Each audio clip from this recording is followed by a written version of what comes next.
Week 5. So this is the really trying to get the rough draft done week. So this is a little bit of a heavy week. Um, I already put, so this is what I just told people so far on the discussion board. That's where you can find the outline. That's where you can find the PowerPoint.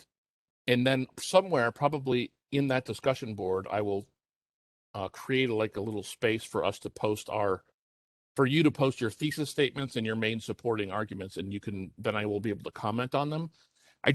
Sometimes it's good if we can all put it in the same place, sort of, and then everybody can sort of see what other people are doing, and you can see my comments that I make to everybody. It's just sort of a general, I think it helps more people than just doing like um one by one type thing. Okay, so here we go. This is just the regular to-do list that they give us as far as like the textbook and the readings. They're trying to get us to talk about or to focus on the conclusion paragraph because you're writing a full draft. So the hope is that this rough draft, because it's only 8 weeks, I'm assuming they're like you're doing the entire thing. So it's not like you do a shorter version, or you might end up, but you're trying to just do the entire introduction, main ideas, conclusion. In there, you'll be putting the counter arguments. Let me make sure that that's also on here. And you can say ground. Yeah, here on the outline, it has a space for counter arguments, right? And remember, we did this way back in the very beginning, way back, week 2, where you pointed out some opposing position, and then you explained, or you refuted it and explained why it was incorrect. Right. So some people think that we should just stick with this plastic because it's cheaper and people, companies make profit. And while it's true that it is definitely cheaper, the problem is it has consequences that go on and on, or something like that. So I just put it here at the end of the outline, the counter argument, just to have a place to put them. So because you would want to have 3 eventually, 3 counter arguments. So 3 main ideas, 3 counter arguments, and then conclusion. You can put the counter arguments wherever you want. You don't have to like put them all at the very end of the essay. In fact, many people, depending on what the counter argument is, will include them and put them in, their grounds area.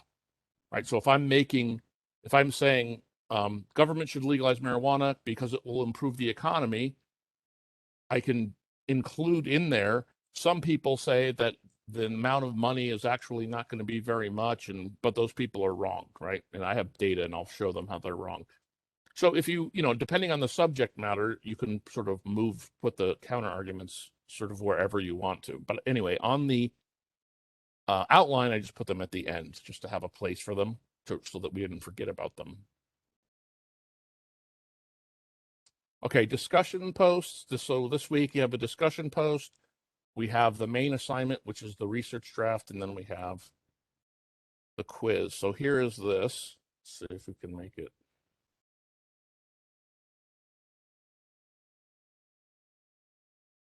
Okay, so the initial post. So this time you're actually like I think last week you picked an article and talked about the things that it does. You're now sort of you're quoting an exact passage from one of the readings and explaining one of the techniques that the person uses that you like, that appeals to you, that in fact you plan to use, right? So this could be a particular use of logic that they do. You could talk about the way an author puts like flair on a synthesis, like sort of the way that they word something to really try to. I think this is called Drop the Mic Week, which is supposed to be like you sort of do some sort of stinging statement or long lasting statement or a statement that has impact for some reason, right? And so that's one of the things you're looking for. But in essence, you're just looking for any technique, like a transition technique that somebody uses to move from one topic or one part of their topic to the next. You might want to focus on that. The way an author actually does an opposing viewpoint. I would say my recommendation would be to look for that, since that's also something you're gonna have to put into your essay. So when you're reading these, again, it's going to be those short articles like they were last week. You read a few of them and then you're sort of picking a technique. But if you want to, um, sort of remember about the opposing point and refuting thing, you could do that. Like, here's an author who really does a good job of bringing up the other side and then sort of shutting it down, like bringing it up and then using information to refute that idea.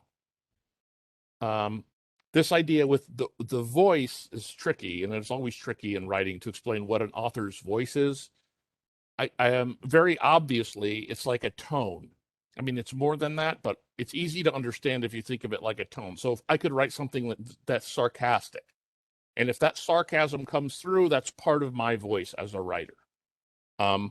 Or if I use very casual language, that's part of my voice. I'm projecting a certain persona, I guess. So anyway, that's what the voice means. It's very elusive, but it sort of is the feel of somebody's language use, or any other argument. So you're quoting a passage from one of the essays that uses a technique that you like. You describe in detail what the technique is. So what is the technique? How does the person do it? What is the goal of the technique, right? So you take your time to do that. So if it is the opposing viewpoint one, right, you say, this is the technique where you bring up the other side and then you agree with a little bit of it maybe, and then you sort of shoot it down with information. And the goal of it is to basically improve your own argument by sort of pushing the opposing side down a little. And then the last part is you are explaining how you plan to use it. So this is, and they want you to be very specific about this. So like if you're doing the counter argument or the opposing viewpoint, you want to say what you're like, which viewpoint it is.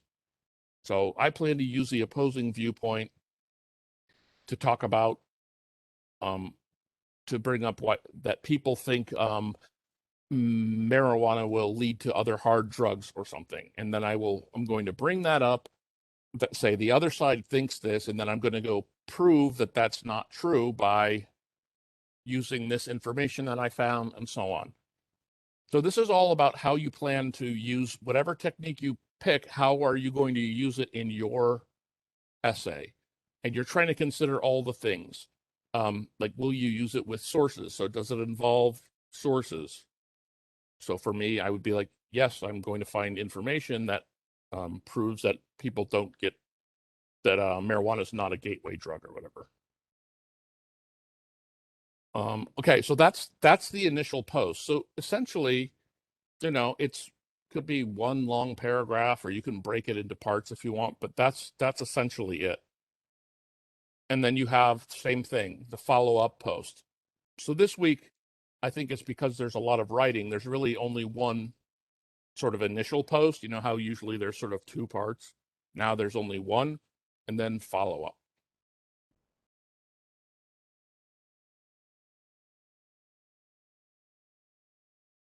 Okay, so these are some helpful ideas,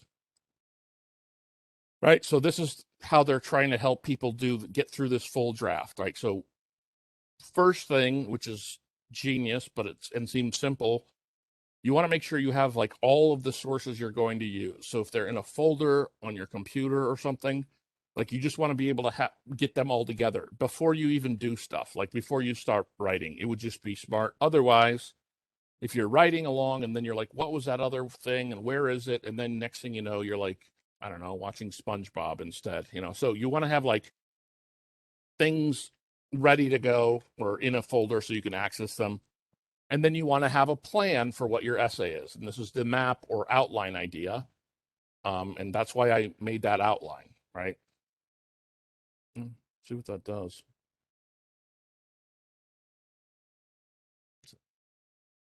Oh, that's even better. Okay, so it has my outline on it. Actually, yeah, so the link on I might just put it up. I'll just attach it. It has my outline, but it also just has very brief descriptions of each part of the essay. So the claim, which is the thesis statement, the grounds, which are the supporting arguments, the warrants, which is sort of where you're still sort of an idea, but you're sort of introducing evidence, and then the backing, which is actual evidence.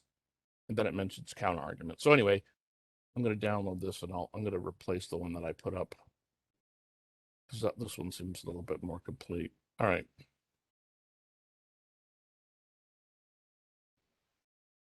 So that's it. So you have your sources in place, you have your outline, sketched out even. Like I said, you don't need to, since it's not an assignment, you don't need to like fully develop the outline. I would just use it to help you sort of group things together. Even if you just do that, it's helpful. Okay, so this is thesis statement talk. Let me pause for a sec.